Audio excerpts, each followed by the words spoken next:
So, Crownfall. After all of that waiting, we did indeed get Crownfall, as Valve promised. Whether it's good or not has been a polarizing topic, at least from what I've seen so far. Some people absolutely love it, while others feel like Valve has given up on the game. So what does your favorite Dota YouTube icon Williamson Stickman think? I'm glad you asked. When the comic released like an hour or so before the actual update, I was excited and disappointed all at once. It was hard to ignore the rumors that Sky and Venge were getting Arcanas, but they ended up being true. The reason I was disappointed was that I don't really care much about either of these characters. Their kits nor their visual designs really resonated with me all that much. And to see that the event would be centered around them, I wasn't exactly hyped about the whole thing. But I was glad to see comics come back at all. The last one we got was all the way back in 2020 with Queen of Pain's Arcana comic. But yes, the comic was cool, but what I was really waiting for was Ringmaster.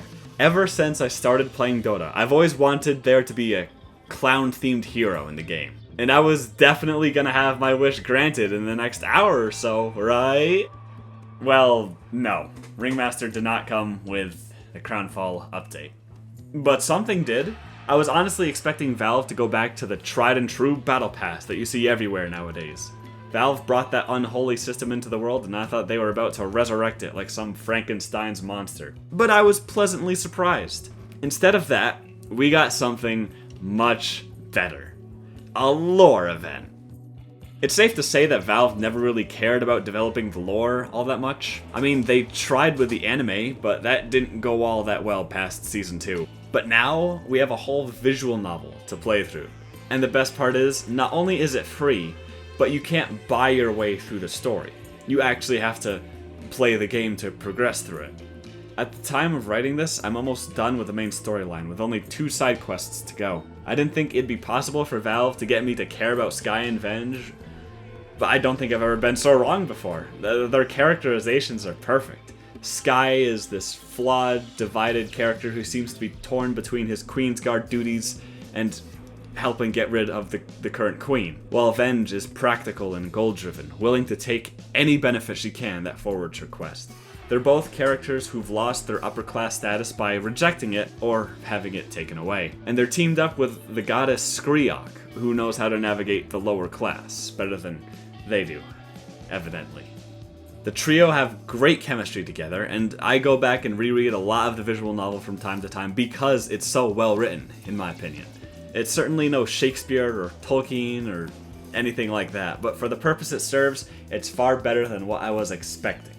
When it comes to the progression system, this is so much better than Cavern Crawl.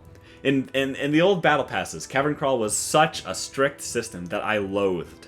My hero pool ain't exactly the biggest, so going through it was always a slog for me.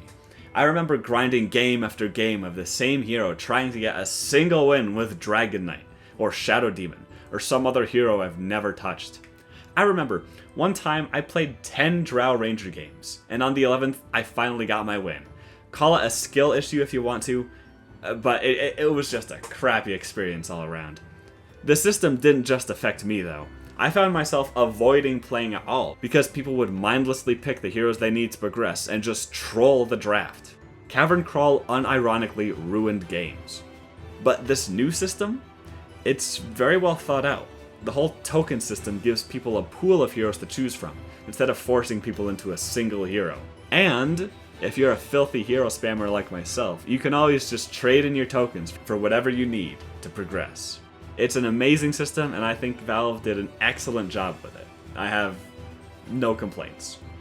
As for the rewards you get for progressing, it's just kind of meh. Sure, you might get an Arcana in the candy shop, but outside of this spray in particular, there's not much to write home about. The best reward that you can get is progress in the visual novel. The discount's nice though. I bought the Skywrath Arcana for $8 less. I don't even play Skywrath. And that's what I think of Crownfall. Do you agree? Do you disagree? Let me know in the comments below. I have been Williamson Stickman.